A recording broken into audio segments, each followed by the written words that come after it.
આપણે અગર નેચર સાફ રાખીશું તો આપણે રહેવાની મજા આવશે. અને કચરો ફેલાવવાથી એમાંય બહુ પોલ્યુશન થાય છે, અને પોલ્યુશન ઘટાડવા પણ આપણને નેચરને વધારવું પડશે. તે માટે આપણને કચરો બંધ કરવો પડશે.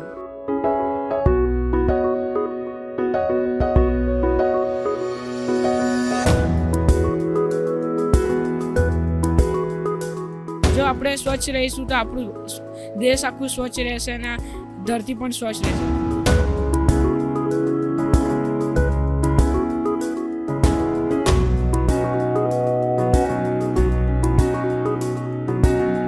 આપણે વડોદરામાં સ્વચ્છતા રાખીશું તો બહારના લોકો અહીંયા આવશે, તેમને બી સારું લાગશે કે વડોદરા સ્વચ્છ છે જગ્યા.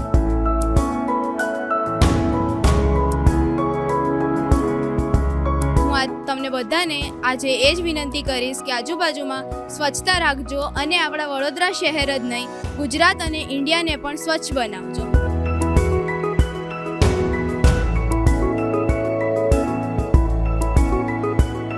બધા લોકો એવું કહેતા હોય છે કે આપણે ફોરેન જઈએ છીએ તો કેટલું સાફ હોય છે, પણ અહીંયા આપણે જ ફોરેન અહીંયા બનાવી શકીએ છીએ. આપણે નાના છોકરાઓથી જ આપણે ભવિષ્ય આગળ વધવાનું છે.